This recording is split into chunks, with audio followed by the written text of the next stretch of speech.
వెలుగుమట్ల అనేటువంటి ఒక గ్రామము ఇవాళ కేవలం ఖమ్మం జిల్లాకే పరిమితమే లేదు. తెలంగాణ వ్యాప్తంగా ఇవాళ వెలుగుమట్లలో 24వ తారీఖు నాడు పోలీసులు 2000 మంది పైగా దాదాపు 12 బుల్డోజర్లతో ఆ గ్రామాన్ని నేలమట్టం చేసినటువంటి ఒక గ్రామంగా ఇవాళ రికార్డ్ అయి ఉన్నది. ఈ గ్రామాన్ని మొత్తం కూలగొట్టడం, ధ్వంసం చేయడం అనేటువంటిది ఇక్కడ ఉండేటువంటి అధికార పార్టీ రాజకీయ నాయకుల స్వలాభం కోసం, స్వార్థం కోసం అనేటువంటిది ఆ వెలుగుమట్ల ప్రజల మనోభావం.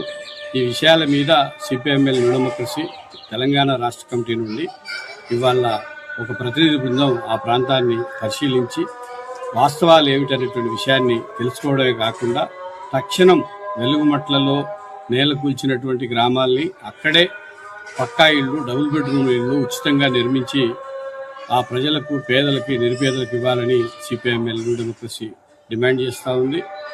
అట్లాగే ఎవరైతే ఇవాళ అక్కడ ఆశ్రయాన్ని కోల్పోయి కట్టుబట్టలతో బయట లేదా అక్కడ వాళ్ళు నిరాశ్రయులుగా ఎలాంటి ఆసరా లేకుండా ఉన్నారో వాళ్ళందరికీ కనీస పోషణ కోసం వాళ్ళకు ప్రతి కుటుంబానికి ₹1,00,000 ఇవ్వాలని, అట్లాగే ఆ ప్రజల మీద ఎప్పుడైతే పోలీసులు పెద్ద ఎత్తున అక్కడ దాడి చేసి ఆ గృహాల్ని కూల్చేస్తుంటే అడ్డం తిరిగారో వాళ్ళ మీద పెట్టినటువంటి కేసుల్ని, ఇతర ఉద్యమకారుల మీద పెట్టే కేసుల్ని ఎత్తివేయాలని సిపిఎంఎల్ న్యూ డెమోక్రసీగా మేము డిమాండ్ చేస్తా ఉన్నాం.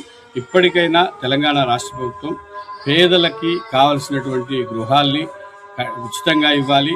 వాళ్ళు దాదాపు 10 సంవత్సరాలకు పైగా అక్కడ గృహాలు నిర్మించుకొని వాళ్ళ జీవనాన్ని వాళ్ళు కొనసాగిస్తూ ఉంటే వాళ్లకు కనీస సౌకర్యాలు కల్పించకపోగా వాళ్ళు కల్పించుకుంటున్నటువంటి ఆ సౌకర్యాలను కూడా ధ్వంసం చేసి వాళ్ళ బతుకుల్ని బజారు పాలు చేసేటువంటి చర్యని ఇకనైనా మానుకోవాలని సిపిఎంఎల్ న్యూ డెమోక్రసీగా తెలంగాణ రాష్ట్ర ప్రభుత్వాన్ని, ప్రత్యేకించి రాష్ట్ర ముఖ్యమంత్రిగా 6 గ్యారంటీలతో పాటు 7వ గ్యారంటీ ప్రజాస్వామిక పాలనని చెప్పినటువంటి రేవంత్ రెడ్డిని మేము డిమాండ్ చేస్తూ ఉన్నాం.